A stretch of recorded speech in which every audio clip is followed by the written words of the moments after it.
Hello! Hello, Reasonfest! Where's my kilt brothers? There's one!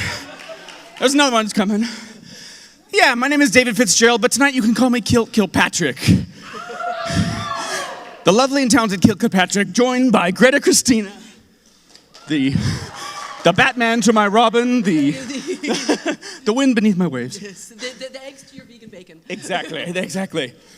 So here's a little story about, you've all heard the joke about the two atheist activists who go to the airport and write erotica on the side. No? Oh, okay, I'll tell you how it goes.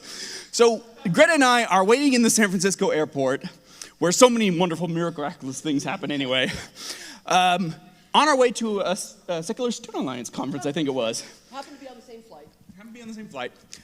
It occurs to us, apropos of very little, that we are in the rare position of being both atheist activists and erotica writers. Of no relationship to each other. Some relationship. But we thought, there is some synergy to be had from this somehow. Mm-hmm. And so next thing you know, we put on this lit event in San Francisco called Godless Perverts Story Hour, which you will have tonight. So we'll have myself, Greta Christina, be joined by Lowell Jensen, Bridget Gaudett, and some new up-and-comer, what is her name? Amanda Brown, I think? Amanda Brown? Yeah, you may be passing. Am I forgetting anybody? That's everybody, right? Yeah, okay. That's everybody. All right. Let's do it. Okay. So basically when David and I were sitting around at the San Francisco airport, we were talking about atheist community organizing. We were saying, what can atheists offer that religion doesn't offer? And we were also talking about how can we get San Franciscans interested in atheist community building? And we immediately went to sex. So we started the Godless Perverts Story Hour, which is a performance event that you will have tonight of atheist views of sexuality, of sex and atheism, sex and materialism, and sex and religion.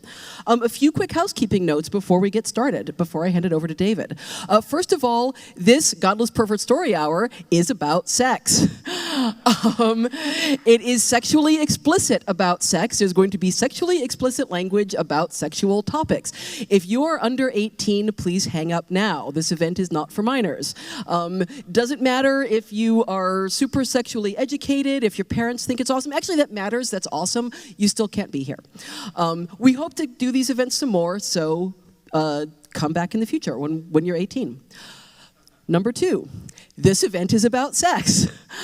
It is sexually explicit about sexual topics, and some of the topics that we will be discussing and some of the language that we will be using may be challenging, may be unsettling to some people. If you're not comfortable with that, that is entirely fine. This event is probably not for you. We want everybody here to be, what was the phrase I used? Enthusiastically consensual. If you decide to take yourself out of this event because that's not your bag, we will not judge you. Actually, we will judge you. We will judge you as smart, thoughtful, confident people who are good at drawing boundaries. Number 3, speaking of boundaries, last bit of housekeeping before we get started. Number 3, this event is about sex. However, attendance at this event does not imply sexual consent. The conference has a harassment policy. Learn it, know it, love it. The fact that somebody is at this event does not necessarily mean they are hot to trot. So please respect your neighbors and respect their boundaries as you would have them respect yours.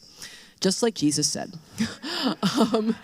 So if you are over 18, if you are respectful of the harassment policy, and if you are comfortable and indeed enthusiastically consensual about listening to some godless perversion, enjoy the show. And our first performer is the lovely and talented David Fitzgerald. You may know David as the author of Nailed, 10 Christian Myths that Prove that Jesus never existed at all. He's, organizer of the Atheist Film Festival in San Francisco, now in its 5th year, and he's done all kinds of awesome things. He is also, his Batman persona is Kilpatrick, awesome erotica author, and author of Under the Kilt and Other Fine Stories. Please welcome David Fitzgerald.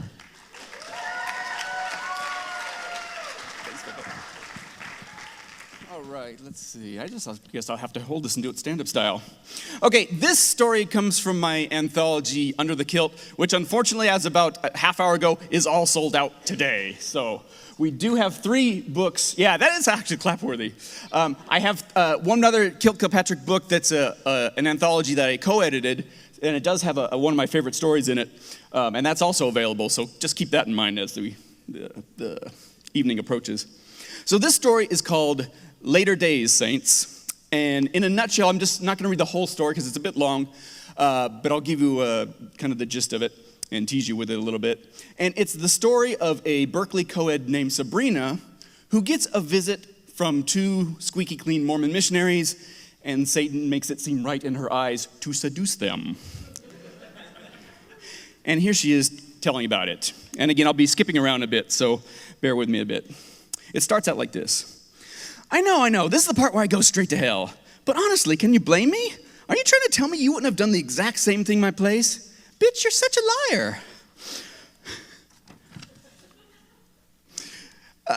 So listen, there I am minding my own business in the swinging bachelorette pad. I should have been working on my term paper, but I was still collating my data and letting the outline marinate a while. So get off my case already. That's my process, and you have to respect that, right? So anyway, I'm at home, just back from the last class of the day, kicking back on the couch, grooving to Katy Perry in my sweet new iPod speaker dock, and reading The Straight Girl's Guide to Sleeping with Chicks, which is totally a fucking awesome book, especially for a closeted tight ass like you. So I'm laughing my tits off and plotting who I'm going to nail using this newfound knowledge. Yeah, that's right, so better watch out, little Miss Sexy Pants. So the doorbell rings, and of course I think it's you or Nanda or Kiko-chan. So I just up and throw the door open wide, all set to yell, "Where my bitches?" in my hilarious pimp voice. But instead, it's these 2 Mormon boys, and I have to do this completely 180. That's the record scratching sound. To rein in the crazy act and not terrify these guys. I'll skip around a bit. So they do the whole, "Hi, we're from the Church of Jesus Christ of Latter-day Saints, and we're in your neighborhood today to share with you the blah, blah, blah spiel." And I say, "Hey, I'm Sabrina," and I'm all, "Wow, that's great, come on in, like I never heard such an amazing undertaking before." Really? Another testament of Jesus Christ? While the whole time I'm already concocting my evil plan to jump their bones. I've never attempted such a crazy combo maneuver, the high-level religious de-pantsing and simultaneous double seduction. It's unheard of. It's never been done. I feel like an Olympic athlete. I focus accordingly. First hurdle. I'm still holding the Straight Girl's Guide to Sleeping with Chicks in my hands. Gotta lose that. So I use my ninja skills to stash it under a throw pillow fast, like a reverse pickpocket. Score. It's a good thing I'm just back from class with a professor I want to impress, because I'm not dressed at all in anything too riot girl or hippie chick, and not loafing around in my Uber company Cal Berkeley sweatshirt/nightie with grizzly bear slippers. In fact, I'm totally rocking the smart, studious co-ed look. My hair is in a kicky ponytail, and I'm wearing my naughty librarian glasses and a super cute pink short-sleeve button-up blouse that hides the Celtic triple spiral tattoo on my shoulder. I'm in the jeans that make my legs look long and my butt irresistible without being slutty about it. I'm not even wearing my lucky thong, just unpretentious fuchsia panties from JCPenney's. I snap open the top button on my blouse on the sly and turn down Katy Perry before she starts in about kissing a girl and liking it. The whole time, I'm quickly scanning the room for anything else potentially incriminating. Luckily, I straightened up recently. Wow, timing really is everything. So there's no sex toys, porn, or uppity feminist/godless/science reading material in sight. The only potential giveaway of my dangerous inner nature is a small poster of Eleanor Roosevelt with her and my motto, "Do one thing every day that scares you." Can do, Eleanor, baby. Okay, so now I'm thinking where to hold our uplifting little chat. The bedroom's right out. The couch is tempting but too forward. So the wobbly little table in the dining room it is. Dreamy Elder Stewart takes the lead, walking me through the intro of his Little Blue Book of Mormon. I nod and make polite, interested noises while he tells me how in 1830-something, upstate New York, the prophet Joseph Smith, who I swear just looks like a young James Spader in a cravat, got the scoop from the angel Moroni that all other religions are bullshit, I'm paraphrasing, and really displeasing to the Lord. Tell me why angels of the Lord always appear to prophets in remote, secluded locales instead of God just telling everybody? Or why God would wait until the friggin' 1830s to get it right? But whatever.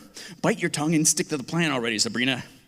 So the boys take turns telling me how Joseph Smith translated golden plates using the magical Uma Thurman stones or something. It all sounded very Harry Potter, to be honest. I'm plotting while they go on about Aaronic and Melchizedek priesthoods, celestial, terrestrial, and telestial heavens, the 3 witnesses who vouched for all this, and the 8 other witnesses who vouched for them, and that if we prayerfully sought answers from our Heavenly Father, He would give us a burning in our bosom so that we might know the truth. Trademark sign. My eyes are glazing over a little, so I review my options. I've never been one for the in-your-face wanton sex goddess approach. Screw this made-up bullshit, boys, let's fuck. And I'm fairly sure they'd both bolt in terror if I tried. And I'm not nearly glam enough to pull the femme fatale, simply staring them into drooling lustful submission, Marlene Dietrich style. So I'm half listening to their talk of lost Israelite tribes escaping the Tower of Babel, sailing to the New World, and because of their sin, turning into American Indians. I know, right? But really, I'm in my default nice girl seduction mode, leaning in close, feigning rapt interest, laughing at anything remotely resembling a joke, and taking any opportunity for innocent accidental bumping of elbows or touching hands. But damn my inner anthropology major. Even while my panties were calling the shots, my spoil sport brain still couldn't keep from butting in with its stupid questions and nearly queering the whole deal. Though in my defense, there was a lot of snickering to suppress. All the pictures of the Nephites and Lamanites were pretty gay. The models all looked like Conan the Barbarian, and ancient America looked like a Dungeons and Dragons convention. So I decided to drop the innocent seeker approach and shift to a different strategy, the saucy, challenging opponent. Wait, it really says these guys had steel swords and silk togas and chariots and elephants in America over 2,000 years ago? And that millions of them were killed in upstate New York? I'm genuinely puzzled. Oh yes, they nod. My appalled inner archaeologist comes out swinging. But has anybody ever found any of these battle sites? Or steel artifacts? Or elephant bones? And you realize there were no horses to pull their chariots or silkworms outside of China in 600 BC, right? They squirm a little and promise to locate a good book on Mormon archaeology for me that will clear up the matter. Believe me, this back and forth goes on for fucking ever, and every 2 minutes I'm sure I've overplayed my hand and they're gonna storm out all offended any second now, but they stick it out. Oh, so finally I say, well, hey, if Joseph Smith translated it, why is it in King James English? They smile kind of nervously and say something about it being a very accurate translation from Reformed Egyptian, whatever the hell that is. But by now I think even they are feeling a little shaky about their answers. Honestly, I tried not to be too harsh, but hey, they were the ones who came knocking on my door, right? I swear I wasn't a total biatch about it, though. I don't bring up polygamy not even once. Seems like a cheap shot. And I'm completely set to cheerfully grit my teeth through any talk of how many babies good Mormon women are expected to pop out. And all good-natured sparring aside, I've got my diplomacy hat on. I keep things super friendly and take careful track of any encouraging signs. And signs are good. Both guys seem to like the closeness when we occasionally bump up against each other by accident. And I'm very scrupulous to accidentally touch both of them very equally. And I totally love that both are being so careful not to be caught staring down my top, even though their eyes keep getting drawn to my forbidden goodies within. Excellent.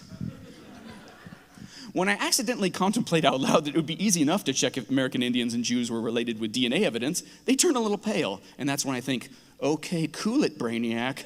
Time to switch from good cop to bad cop, pronto. Hey, can I get you guys something to drink? Oh, just water's fine, thank you. Coming right up. I adjust my jeans ever so slightly as I head off to the kitchen, just to give them something to think about. So get this, I pop out again with 2 glasses of orange juice, and then I stop and make a dough face. Oh, shoot, you guys said water, didn't you? What was I thinking? Are you guys even allowed to drink Sunny D? Oh, sure, they assured me, that's fine, because I can take these back if, no, that's fine. Everybody drinks juice, right? Oh, okay then. I roll my eyes and stick my tongue out a little and shake my head. Oh, what a silly goof I am. We all have a good laugh, and they drink up. Good. Let me skip a bit. We talk a little more, just about some small stuff, nothing churchy or deep. They wanted to know how I liked UC Berkeley and what I was studying, what I like to do, stuff like that. And it's really nice, but the whole time I'm getting so fucking horny that I'm sure they can hear my pussy growling. And I start visualizing the next plan of Operation Double Horn Dog. I flirt with a damsel in distress tactic. I'd fake a massive groin pole, see, and then they'd have to carry me over to the couch. I'd lay down and have them elevate my leg. Here, Aiden, could you stand over there and massage my thigh? It really hurts. Yeah, just cradle my leg in your crotch, just like that, yes. And Cameron, can you lean over and rub my neck and shoulders? No, wait, I guess it's really my ribs and pecs that hurt. Just lean over and, yeah, that's it. Oh, Aiden, I didn't mean for my foot to be kneading your privates like that. It's just an involuntary muscle reflex. Cameron, your tie's in my face. Here, let me get that for you. We're still chatting, and I just about have this whole damsel thing mapped out and wonder if I can really pull this off, when suddenly I have this ultra mind-boggling triple epiphany.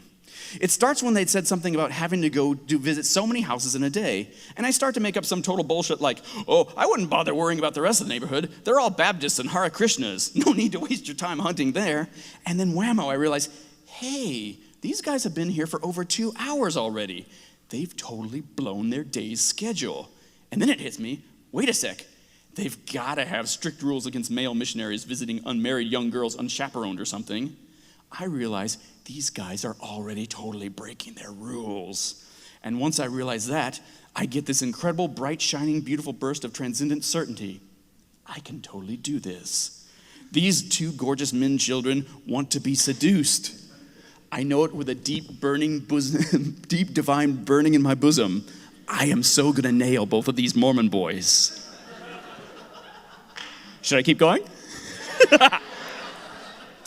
But I gotta say, for all my plotting and conniving, it was humbling, downright miraculous, really, how simple it was. At this perfect pause in the conversation, I just suddenly know, zen-like, it's time. I stand up, pull my glasses off and my scrunchie out, letting my hair go wild and free. Voila, schoolgirl to sex goddess, just like that. I give them a look and a smile, and then reach over and take them both by their neckties. Come on, I said, leading my captives back towards the couch. And amazingly, they do. I sink into the couch and pull them down after me. For a sec, they just look at me, all nervous and excited, not quite sure what to do next. I keep a firm grip on their neckties and look from one to the other. Eeny, meeny, miny, mo. I finish on camera and draw them in for a long, big, wet kiss. It's everything I'd hoped for from that luscious mouth. Then I turn to Aiden and reel him in for his chance. Oh yes, 2 for 2. Happy Sabrina. I lounge between them like this, taking turns, pulling them in for deep, yummy tongue kisses back and forth. I'm so impressed with how well the boys share. They stroke my legs and arms while they wait their turn. It feels so good, I think I'd just be dandy if this would go on for just a few more hours. But then they start nuzzling my neck from both sides, and that feels so amazing. I totally lose my grip on their ties. I give them a little free range and wrap my arms around them. I grab big handfuls of their hair, and they each start rubbing abreast. I enjoy that for a minute, and then I go and work my way out from under and tell them to let me stand up a sec. I was going to give them a strip tease, but I feel a little dizzy and decided it'd be more fun to have them do the work anyway. I have them unbutton my blouse. I make Aiden start at the top and Cameron at the bottom, and then I do the honors of unhooking my bra. The look on their face is priceless. I lower myself towards them, and they wind up sitting on my knees on the couch. Wind up sitting on my knees on the couch and hang on to it so they each get at my boobs. Damn, I feel just like a mother goddess with the 2 of them having a mouthful of me. I know I had to stay in charge and not give any puritanic-y, Mormon-y impulses a chance to raise their ugly heads. So I push them off for a sec, unsnap the fly, and slither out of my jeans as sexy as I can manage. My panties are soaked, but it still feels exhilarating as hell to stand there for a moment with my thumbs tucked in them and my hips cocked, while they sit there all dazed in their Geek Squad shirt and ties, looking up at me worshipfully. I peel off my panties and kick them away, then give my adoring little congregation a little twirl to show off my ass. Since I started with Cam last time, it seems only fair to give Aiden first crack this round. I flop down on the couch and order him to get on his knees in front of me. Then I reach down between my legs to grab his tie like a dog leash again. This is a fun game. And pull him face first into my wet little love trap. Go on, get busy, I growl. Then I look over at Cameron and say, come here, pretty boy. I snatch his tie too and pull him down for some more Frenching. I have to break it up after a little bit to give Aiden a few pointers. It really was his first time going down on a girl. He has good instincts though and picked it right up. God, yes! I shudder out my first orgasm right there. It's been a long time coming, but fuck me, so worth the wait. It's unreal having Cam snog me and caress the girls while Aiden is partying it up downtown. I keep my right hand buried in Aiden's hair and reach over to the front of Cam's slack with the left.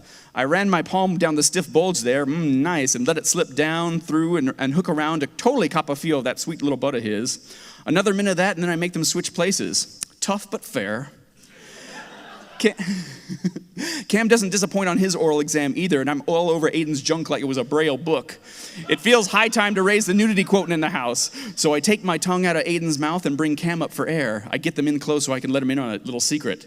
Listen up. I put vodka in your orange drink. Can you feel all that alcohol working in your bloodstream, making you drunk and reckless? You're in trouble now, aren't you? You've totally fallen in my sinful trap. Their eyes get wider, but it looks like everything thus far has overwhelmed the verbal half of their male brains as well as their moral centers.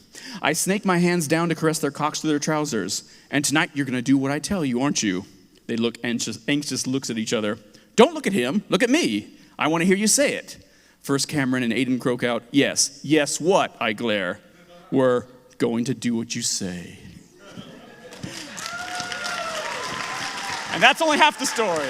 That's only half.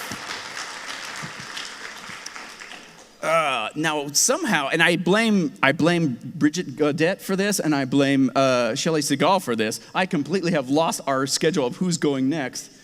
It's this girl named Amanda Brown, the mother of Reasonfest, and all here. Big hand for Amanda Brown.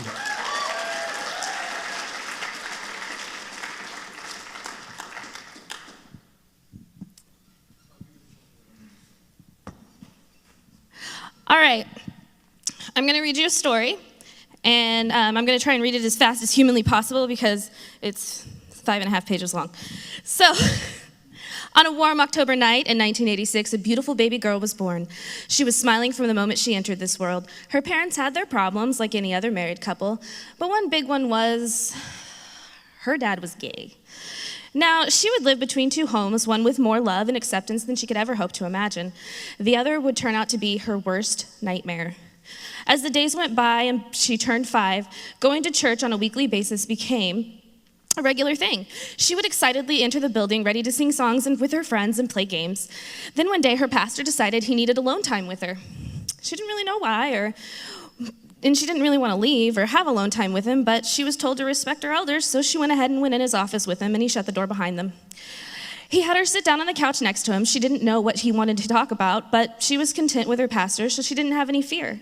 He was always nice to her and always gave her special treats and attention, but today was the day she would find out why. After he got her a cookie, he began to ask her if she had accepted Jesus into her heart. She said no, not yet, but I will soon. He said he could help with that and told her to get on her knees, close her eyes, and bow her head, and begin praying to ask Jesus into her heart. While she started talking to Jesus, the pastor began rubbing her back and then her shoulders, and then he pulled her into his lap and started massaging her labia over her clothes. She didn't know what was going on. Why did she like this? Why did this feel so strange, and why was he doing this? All these thoughts kept flying through her fragile little mind. She cried, begging him to stop, but it didn't matter to him. He put his hand underneath her panties and inserted his finger inside her. Then he covered her mouth and told her to remain quiet, or Jesus would not come into her heart. Then he pulled out his penis, began pleasing himself, and came in front of her while he was violating her before she was ever given a chance to have an innocent childhood. This went on for a few years. Sorry, wrong word. She never told anyone, even after realizing what had happened, that this was not okay. She thought it would ruin her reputation, her family, and most importantly to her, she would lose all of her friends. She put it behind her after her 8th birthday. She was now at the age of accountability and could be baptized into the Restoration or moderate Mormonism or the church. She started attending baptismal class and realizing more and more how insane the church's beliefs and practices were becoming. So she took a break from believing or understanding God and religion. Questioning it was a huge hassle, and no one was really giving her any answers. So she didn't really look into what it meant to be a Christian or what this love was that she was spreading around. But looking back over her life, she realized she was spreading more hate than love. Over the next 5 years, she grew into a beautiful teenager. Shortly after her birthday, her best friend and her were watching Cruel Intentions. She saw the girls practice kissing one another and realized that not only did she like it, but she wanted to try it. So she and her best friend did. And like the Katy Perry song goes, I kissed a girl and I liked it.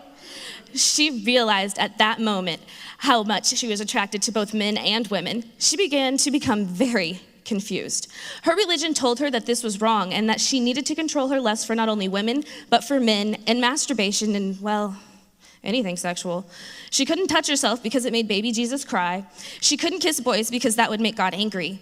She wouldn't be saving herself for her husband. She couldn't kiss another girl because it was an abomination to God and he would smite her and send her straight to hell where she would burn for eternity in hellfire. So when her friends asked her if she was a lesbian, she lied. She said no.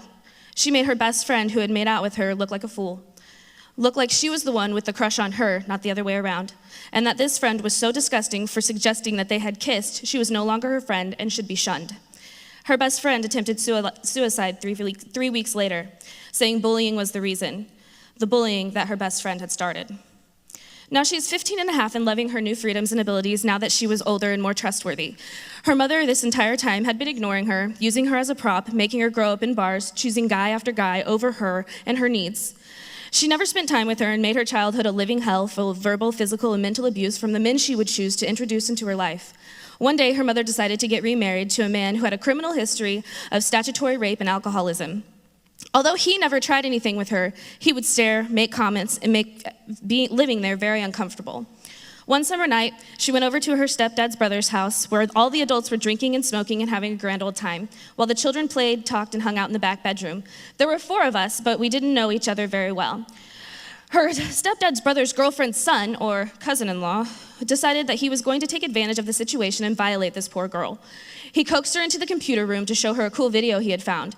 Once in the room, he locked the door behind her. She thought it was strange, but maybe he just didn't want his parents to know what was going on. So while she was in the chair, he reached over her shoulders and started typing so he could come into contact as close as possible with her breasts.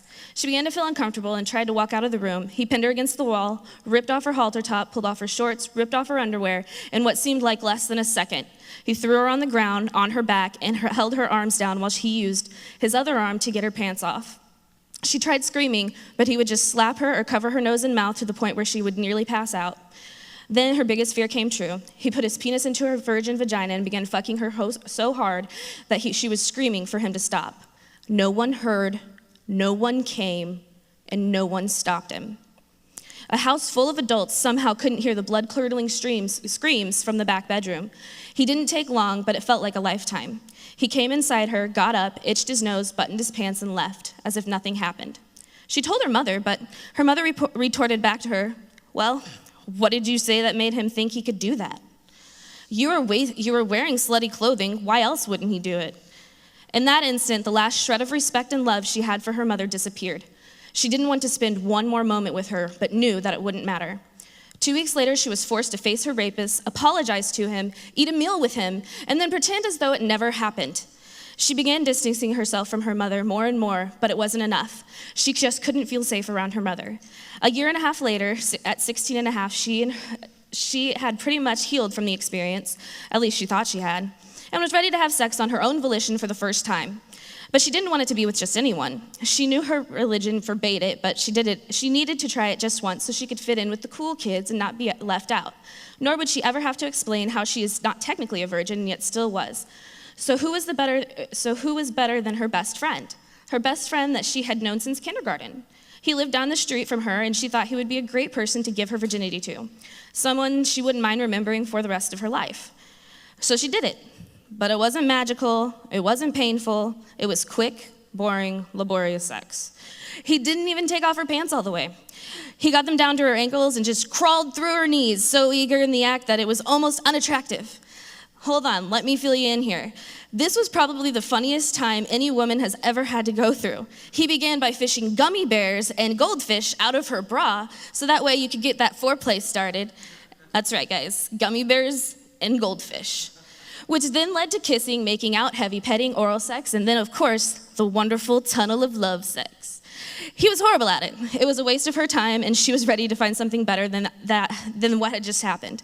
So she started dating a big, strong, man's man kind of a guy. He hunted, he fished, he did archery, trained to be a welder, just every conservative girl's dream.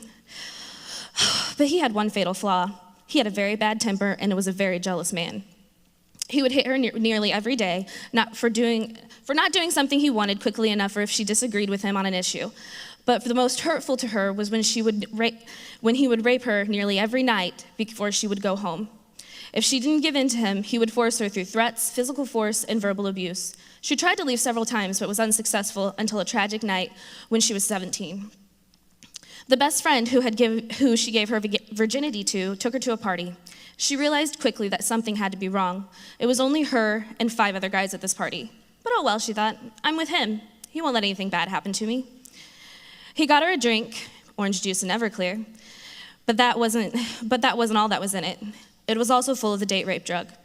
All she remembers that night was feeling tired, lying down on the couch and cuddling with her best friend while watching Scarface. Then it goes black. She ended up in an empty spare bedroom all by herself, covered in blood, semen, dirty towels, and empty beer bottles strewed all around the room. When she tried to move, she realized what had happened. She could barely walk from the forced sodomy and pain in her lower abdomen. It felt like her uterus was going to explode. She had no car, no address, no phone, and couldn't get her friend out of bed.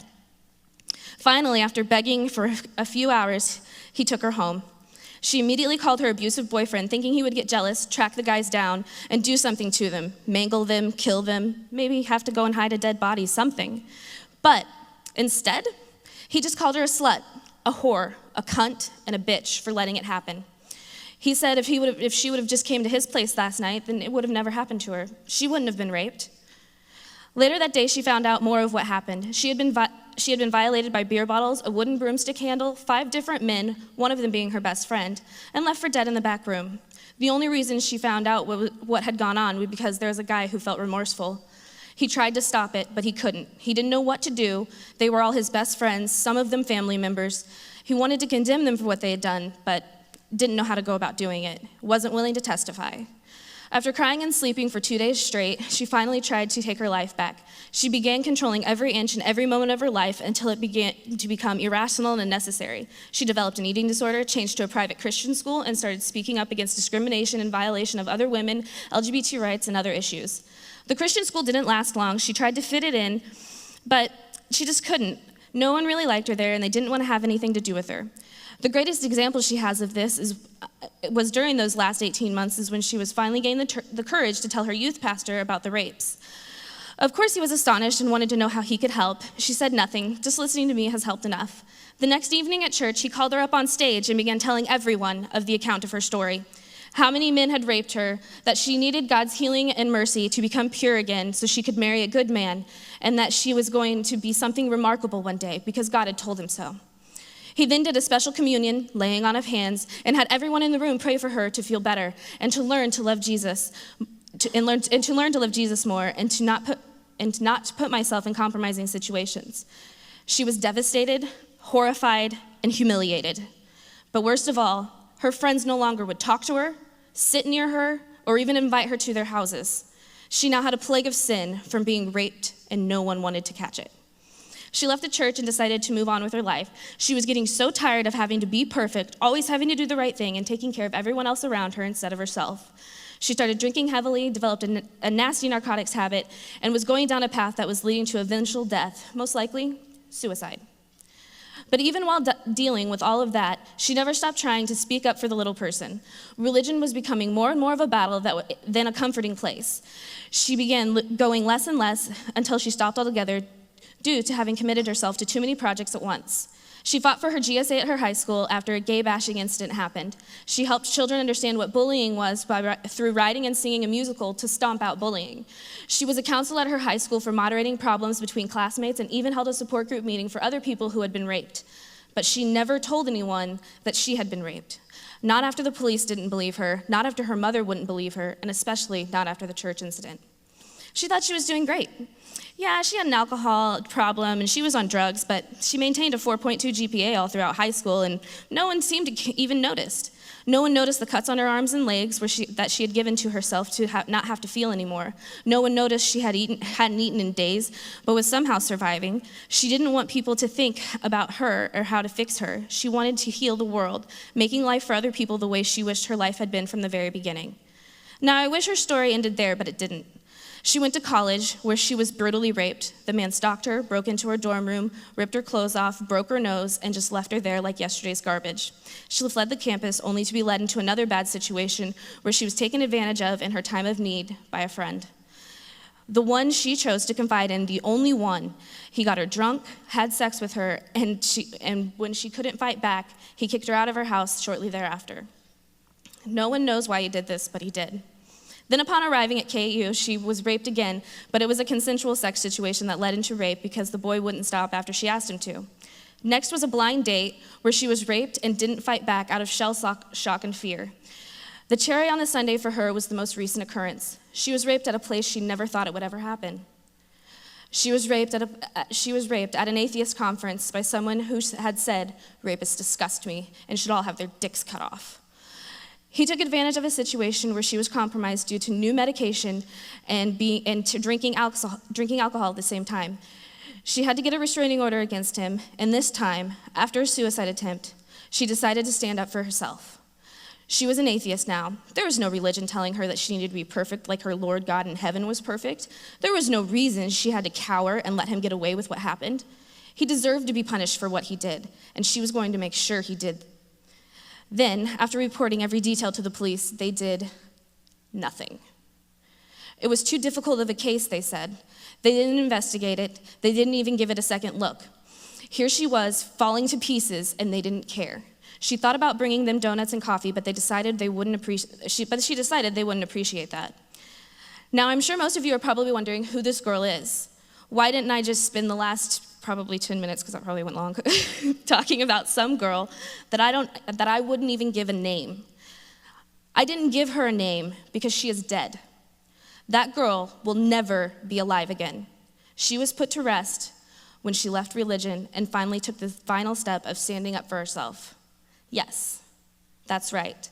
The little girl, the teen, the college student, and atheist activist were all me. I got through all of it without God.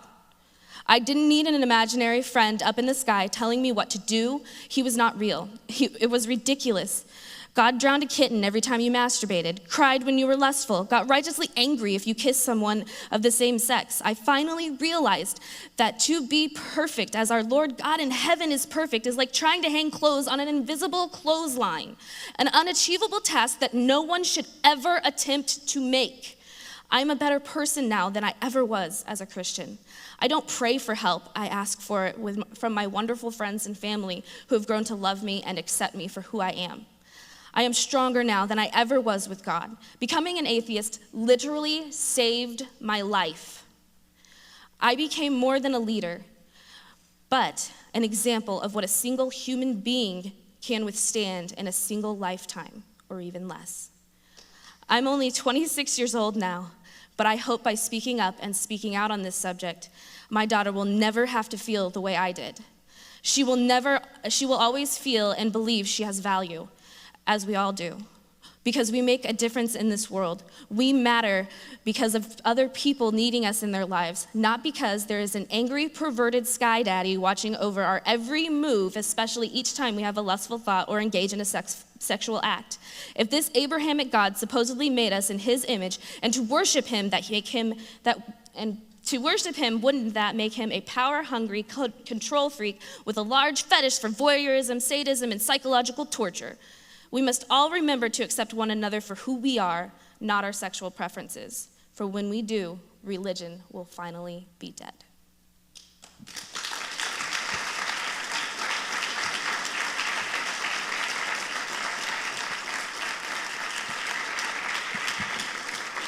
I think I speak for the entire audience when I say this.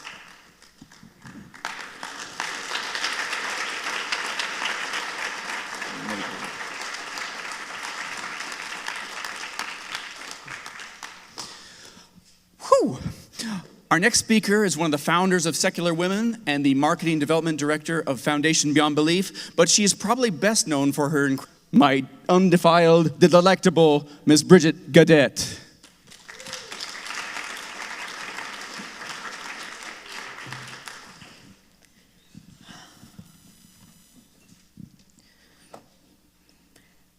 It starts with a warm, tingling feeling in my toes. And as I stand here trying to think of a good analogy to describe it, the only thing I can think of is electricity. If the proper sensation is maintained, the warm tingle moves up my legs until the current hits my fuse box, and the waves of electricity cascade through my body, all the way to my fingertips and to the top of my head. On a lucky day, this will happen multiple times. In very simple terms, that is my orgasm. Why am I talking about this? Why am I talking about this? Because I can. I was raised in...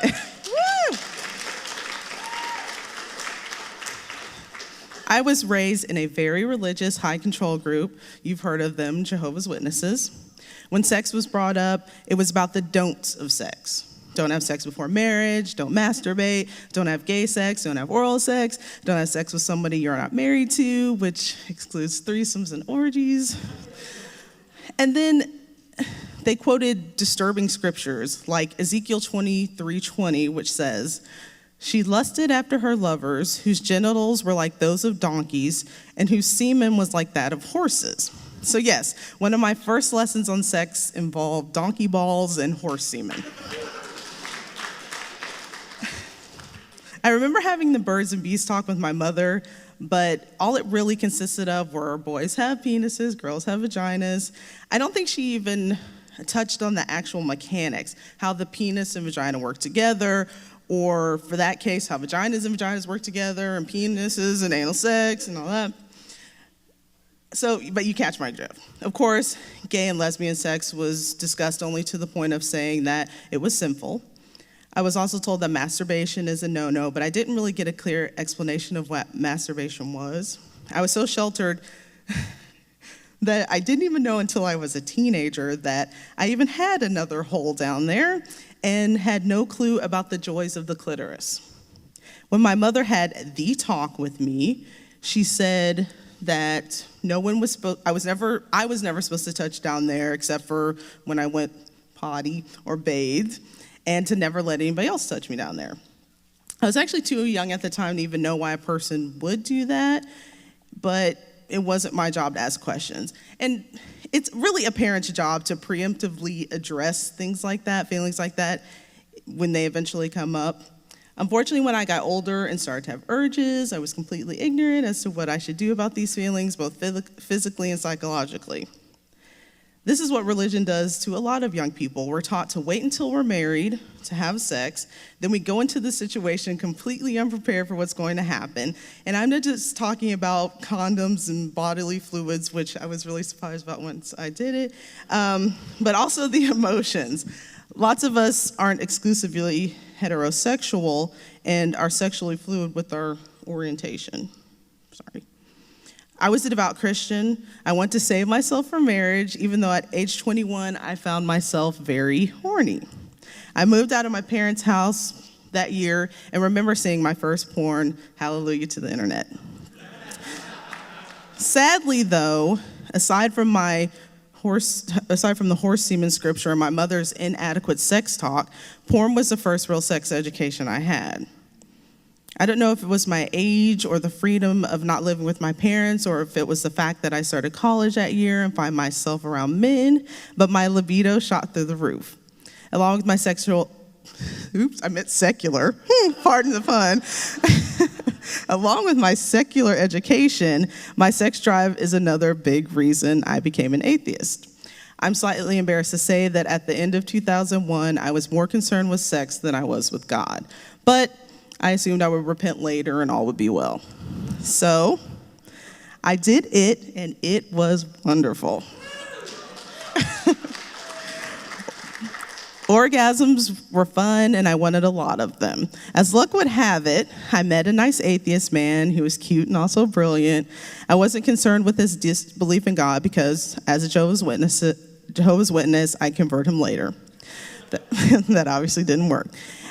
We ended up taking several classes together, and I suddenly had someone who helped make concepts like evolution plausible, and I got to have sex with him. I felt like a very lucky girl. I ended up marrying this atheist man to my parents' dismay, and we're still together 12 years later, and I'm still in awe of him. Okay. Even after I shrugged off my God belief, I still had sexual hang-ups. I didn't masturbate until several years into my marriage because I thought it was icky, and I was embarrassed by the concept. Luckily, I got over that. I now consider myself sex positive, which is an ideology which promotes and embraces open sexuality with few limits beyond an emphasis on safe sex and the importance of informed consent. Sex positivity is an attitude toward human sexuality that regards all consensual sexual activities as fundamentally healthy and pleasurable and encourages sexual pleasure and experimentation. The movement makes no moral distinction among types of sexual activities regarding these choices as matters of personal preference. So, growing up in a restrictive religious environment where sex was only spoken of in hushed tones or as sinful, while also putting absolute restrictions on masturbation, is unacceptable and unhealthy. I'm happy to say that as an HIV medical case manager, I am able to provide safer sex education on a regular basis. So in closing, I'm thankful for my libido and orgasms, helping me override my concern for God. They ultimately helped lead me to my atheism.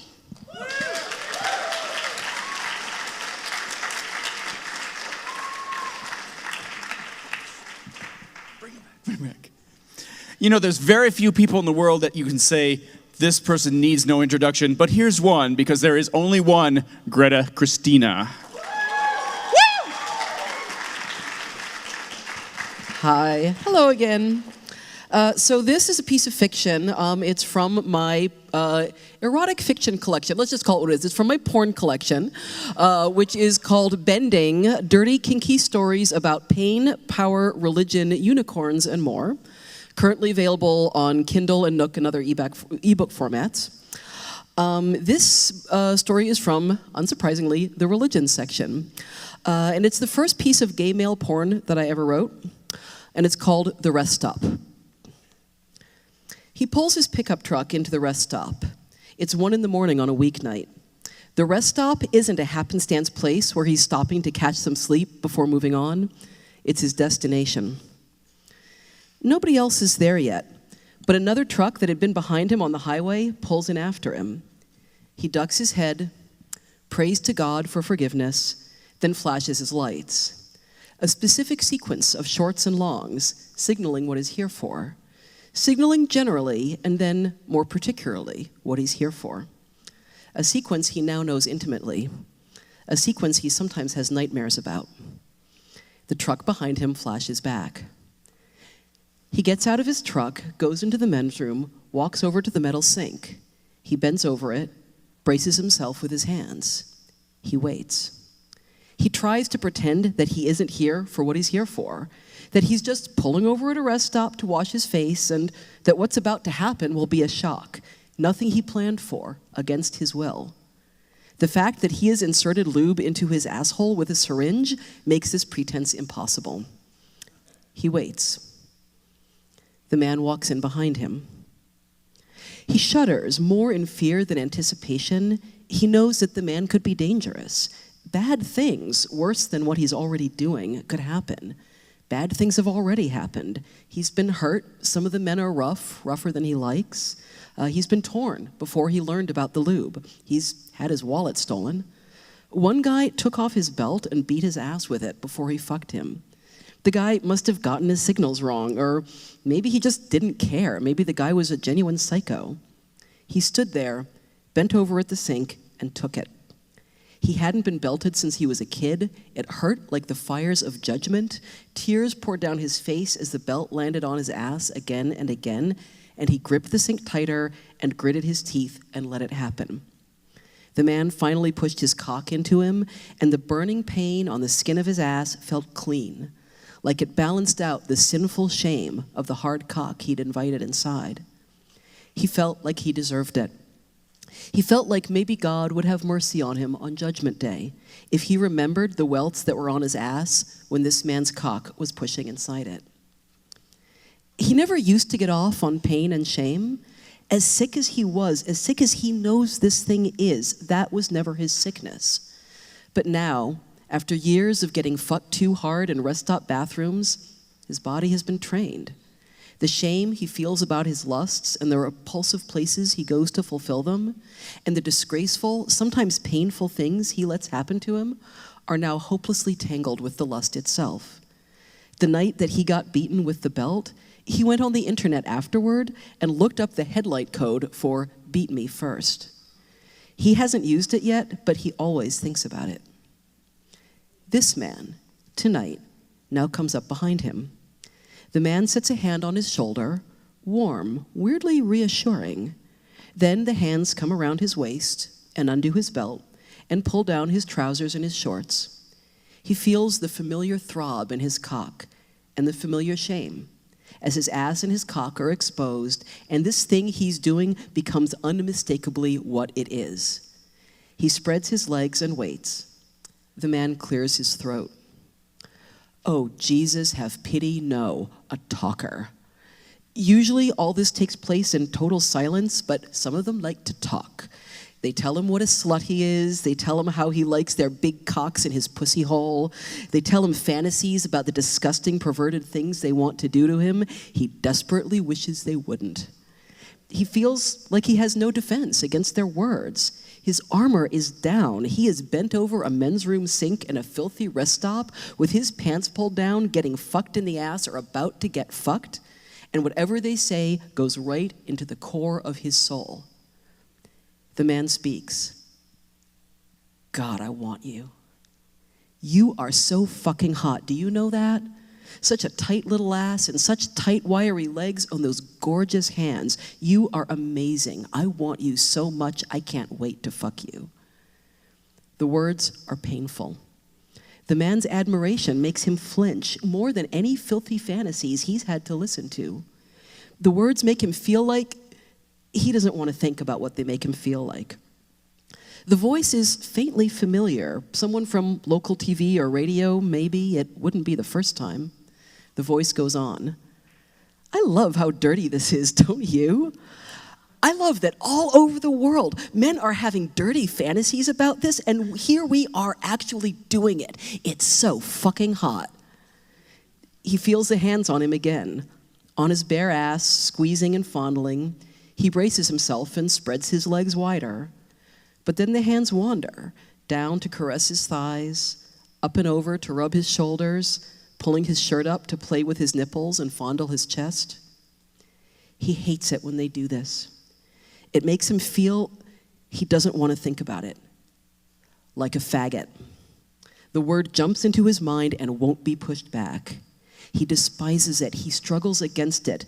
But this man's hands are hard to resist, strong, calloused, and at the same time intelligent and curious, exploring his body, seeking out his hot spots, lingering when they find a good one, and then teasing away to search for another.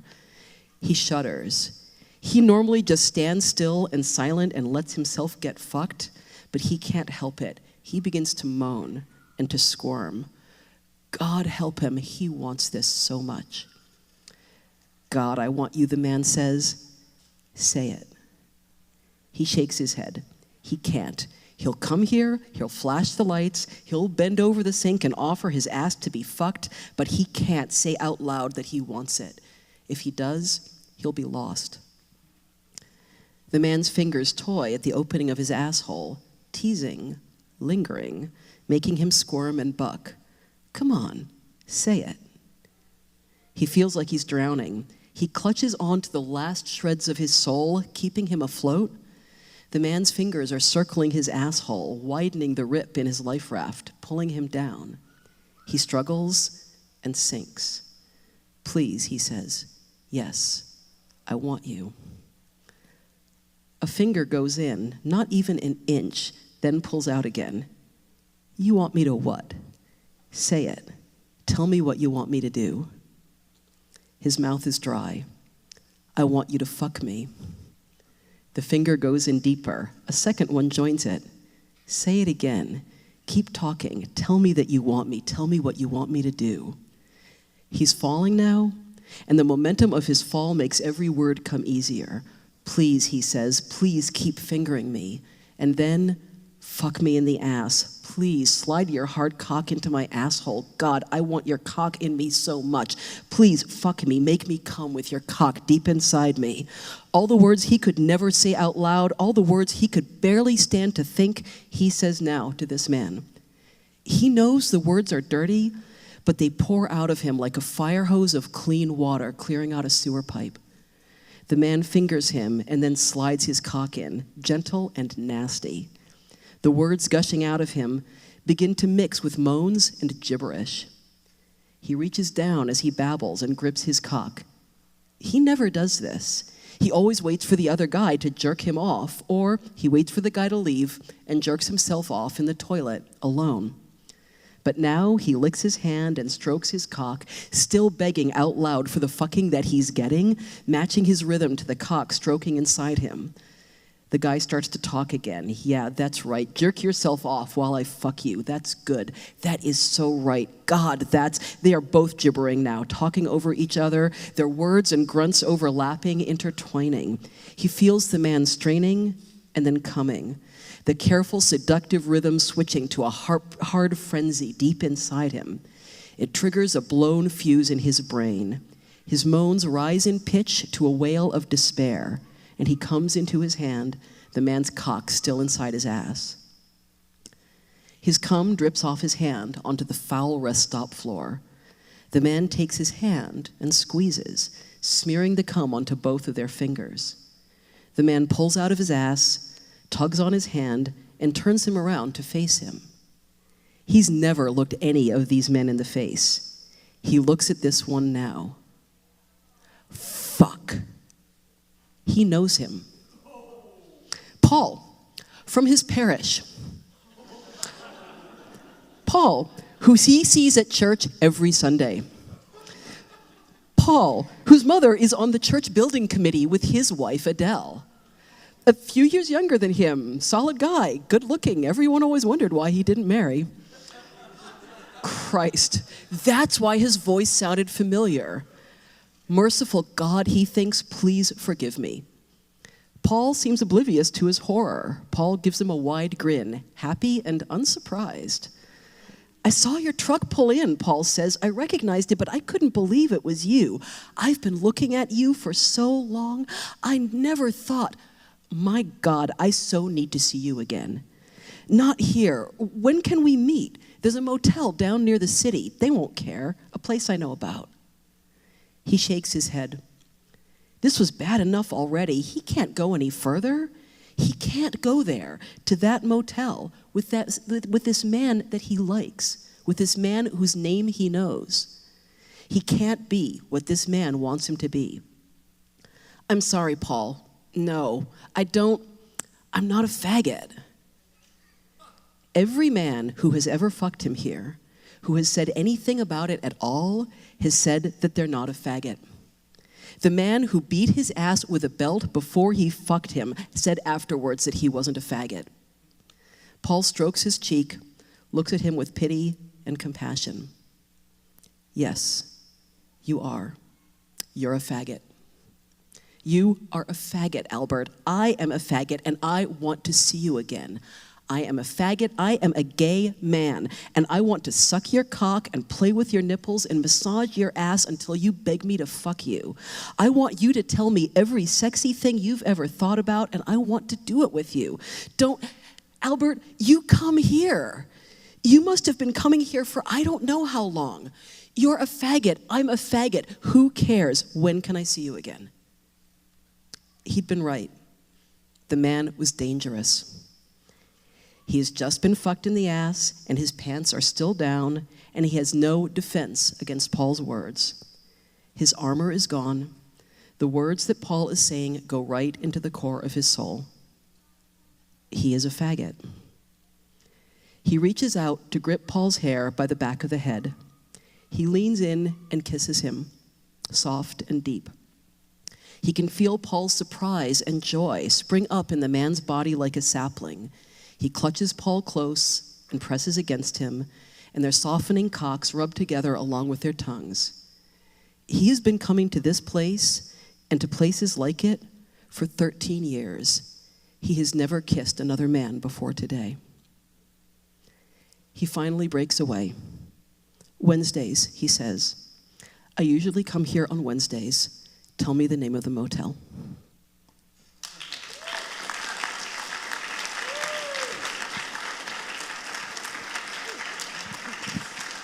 Damn!